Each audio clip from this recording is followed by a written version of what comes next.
It's a countdown to chaos. I'm your host, Steve Van Metre, and thanks for joining me today. And our lead story today, aggressive layoffs are coming by April as the U.S. economy is now on its last legs, and we have confirming evidence that shows that the U.S. labor market is about to blow apart in a big way. Plus, we have a sponsor for today's show, Vocadia Holdings. You can find them on the CBOE under the symbol VHAI. This company has a groundbreaking conversational AI that qualifies leads. They just signed a contract where they're going to be in 1,800 car dealerships here in the U.S. This is a huge early opportunity to get in on an AI software-driven company. Stay tuned to the end of the show or check out the pinned comment or description for more information.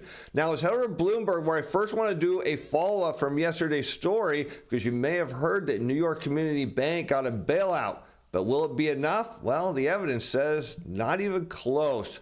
And here we can see that it was led, this bailout, by Steve Mnuchin's firm, as now New York Community Bank raises more than $1 billion in equity. But will it be enough? The market is already voting on that, with stock gapped up in overnight trading. And well, sellers came in and said, we don't have a whole lot of confidence in this transaction, and for good reason.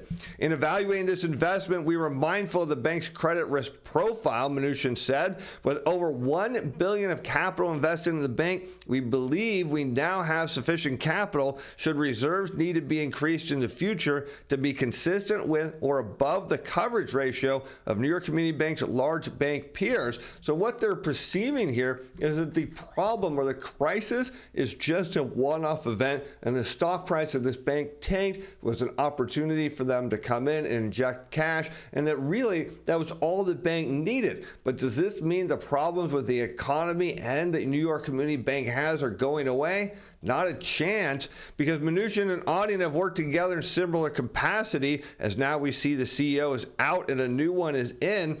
Mnuchin led a group of billionaires that bought failed mortgage lender Indy Mac in the wake of the 2008 financial crisis, and that is a key point. When you buy a company after a crisis and you inject cash, then you have the opportunity to turn it around. In this case, they're injecting cash into a bank that hasn't even seen the beginnings of a full-on financial crisis. We know this bank is going to be front and center as the next one.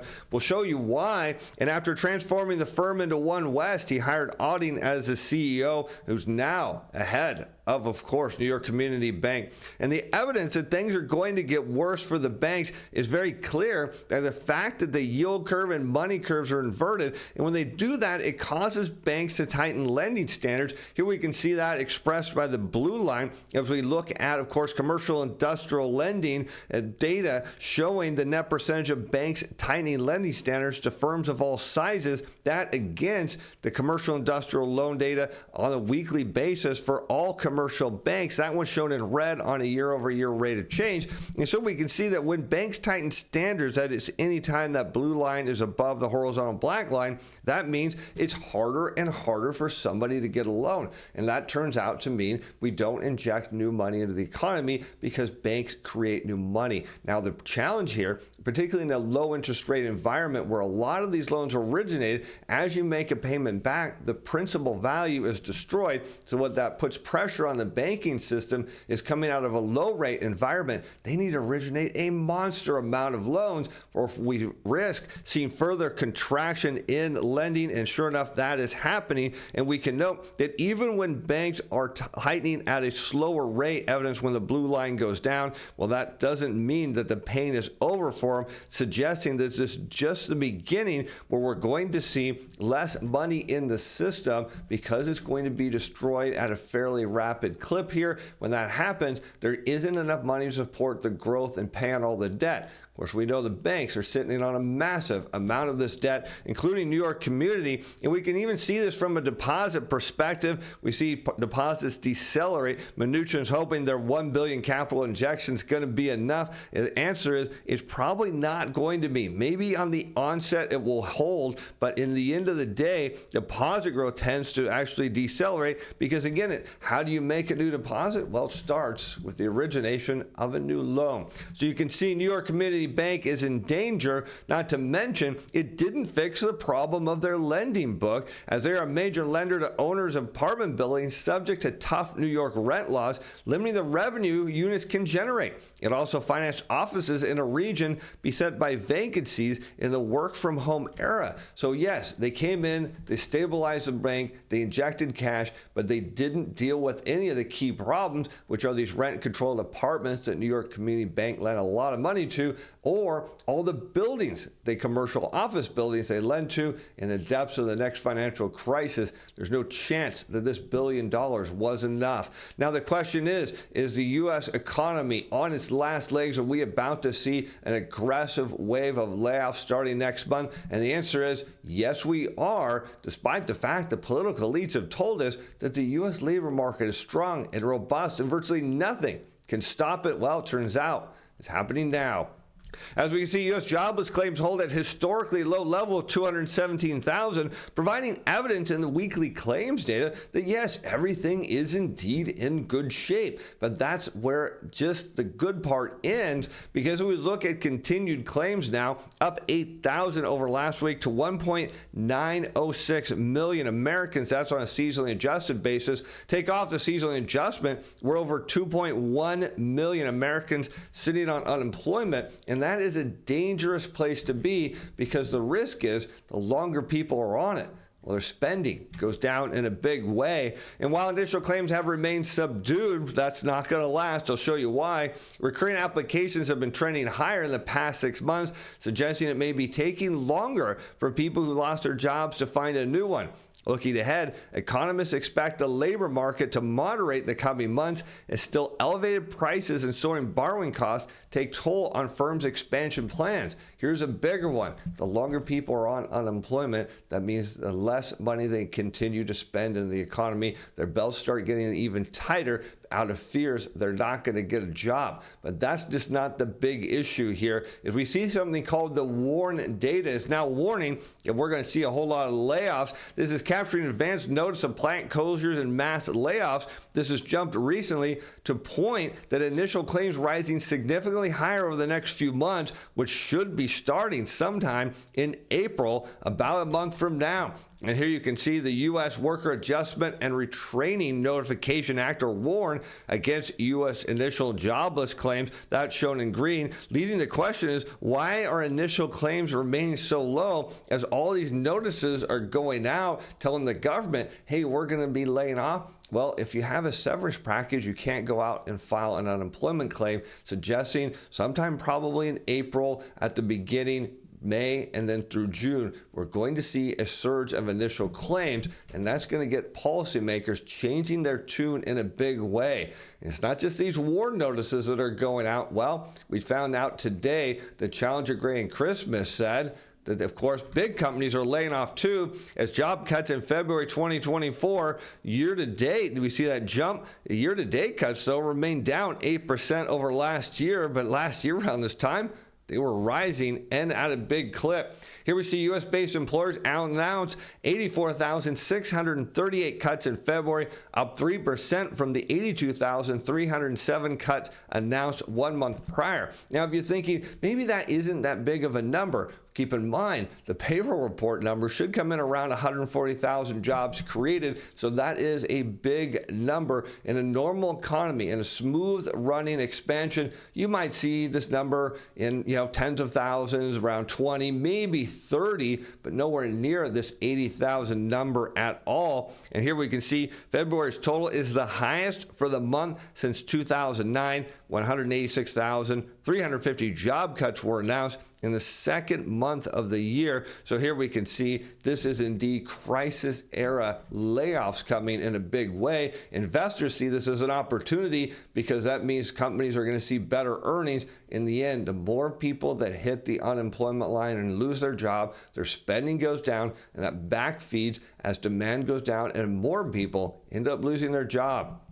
As we navigate the start of 2024, we're witnessing a persistent wave of layoffs. Businesses are aggressively slashing costs and embracing technological innovations. One of those is likely to be that of our sponsor, Vocadia Holdings. Again, you can find them on the CBOE under the symbol VHAI. Stay tuned again to the end of the show for more information. You'll see companies looking to find any excuse to use technology to replace staff, and that actions are significantly reshaping staffing needs going forward in a big way. And sure enough, here we can see the evidence. Continued claims, the shown in blue. This is, again, seasonally adjusted data, just as the government wants us to see it, against initial claims in red. And what you notice that as continued claims go higher, typically throughout history, initial claims follow with a lag. And again, this is the effect of a worker losing their job, having their income cut, and then their spending in the real economy start to go down. And that affects other people, again, leading to further increase in initial claims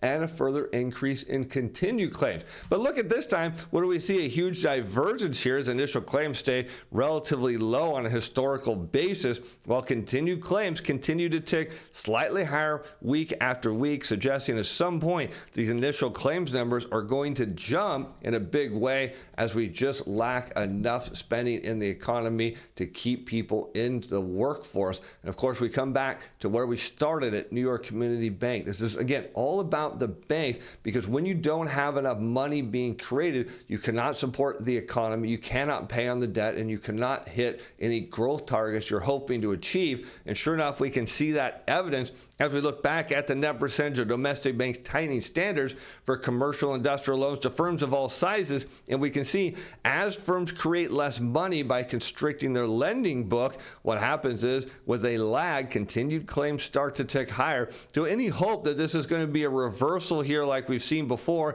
and that this is just a transitory increase in claims as the system collects more injections of money, well, that means we're going to see further increases in continued claims, and then all of a sudden a big surge in initial claims, and you're going to watch policymakers change their tune. But for now, they think everything is great. In fact, they want you to believe it's even better than you think.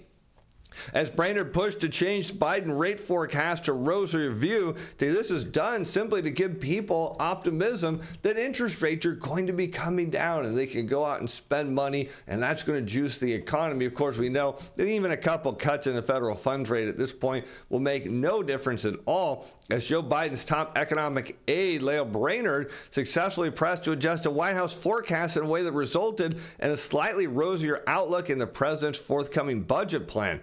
The disagreement was over forecasts for the 10-year Treasury yields in the budget, a linchpin estimate that is intertwined with other measures like debt service costs that we see the White House trying to suggest in every possible way rates need to come down, that the Fed needs to cut. Of course, we've heard from Powell as he testifies in front of Congress that he's likely to see some cuts toward the end of the year. The reality is it's going to be cutting in a much sooner fashion and at a much steeper rate. This is not something the Biden administration is going to like at all.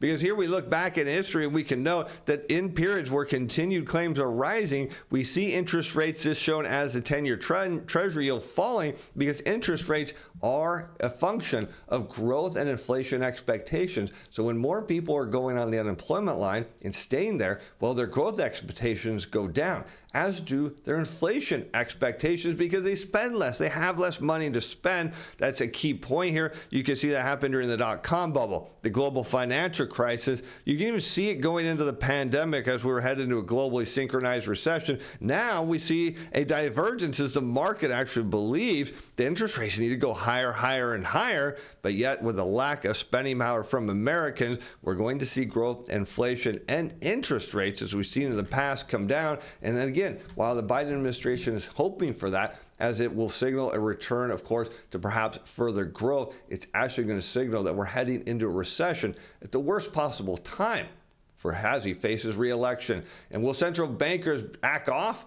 Well, the evidence is no, because the ECB, even as, of course, we know that the European economy is going into the toilet, but being led by Germany's manufacturing sector, their interest rates were held as weaker inflation raises prospect of cuts, but notably, they didn't change their deposit rate at all. In fact, they kept it at a record 4%, which doesn't make any sense at all, as the governing council reiterated that maintaining this level of borrowing costs for sufficiently long will make a sustained contribution to returning consumer price growth to its 2% goal. Again, they're so fixated on inflation that they can't see that the inverted yield curves and inverted money curves are crushing the economies around the world, while slowly at first, and then wait, all runs. As we see President Christine Lagarde said, there's a definite slowdown in inflation. Yes, because that means more people are headed on the unemployment line and demand is getting crushed.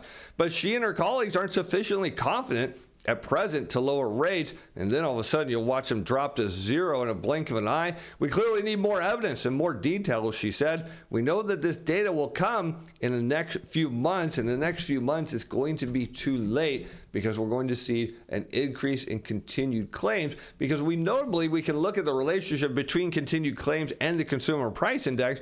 And as we make the case, when people are unemployment, they just have less money. And the longer they're on it, and the more likely they believe they're not going to get a job, their spending goes lower and lower. And that leads to big drops in inflation. Here you can see in the U.S. data showing the consumer price index in red on a year-over-year rate of change against that continued claims data. And sure enough, the longer people are on there, the more inflation comes down because demand goes away. Here we can see, of course, the perfect relationship. As continued claims bottom and started moving, inflation's coming down. People are saying, including the Fed, that inflation could rear its ugly head. The reality is the only way that happens is if continued claims comes down, and in a big way, because you could have increase in oil prices here, but if people can't afford those energy costs, well, demand will continue to erode in other places, and eventually you'll see energy prices come down, and of course inflation go with it in a big way. In fact, the Governing Council will continue to follow a data-dependent approach to determining the appropriate level and duration of restriction. Although most measures of underlying inflation have eased further, domestic price pressures remain high, in part owing to strong growth in wages. Of course, we made the case last week or the other day that wage growth here is not relevant, because as more people are on unemployment, and we're going to see this surging starting in April, May, and then through June, what happens, of course, those wages don't matter because hours worked get cut, and as that gets cut, well, eventually those people end up on the unemployment line. And then what we'll see is a likely transition as employers look to technology, particularly companies like Vocadia Holdings. You can find them again on the CBOE under the symbol VHAI. They're our sponsor for today's show. And let's take a look at them, because this technology, we're going to see it in a lot of places. The first place I'll show you, heading into a car dealership near you. Getting all the information in the pinned comment and description below.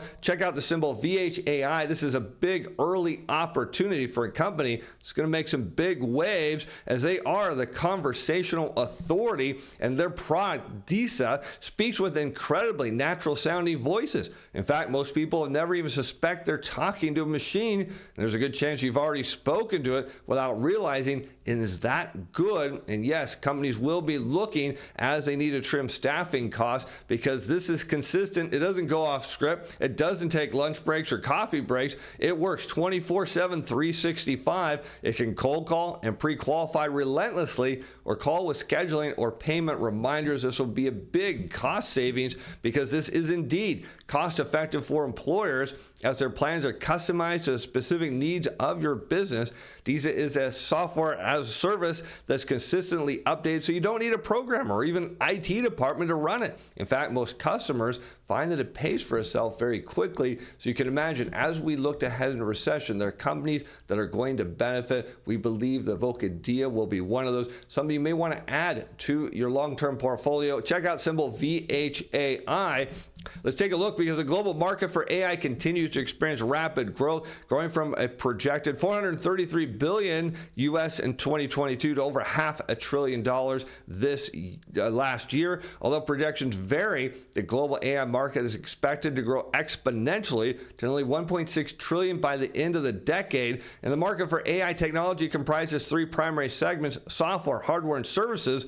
And while the software segment is by far the largest, Vocadia's placement in both the software and services segments highlights the unique breadth of the company's potential. This is, again, big opportunity as they look forward to their next phase by broadening its offerings to include professional services, their 2.0 version of DISA, database integration, and in order to expand its sales and services channel. And here you can see they announced back on February 26th the first phase of service platform installation at dealers of one of the big three automobile resellers. And starting, of course, this happens in the second quarter of 2024 under the terms of the agreement with one of the world's top three automotive resellers.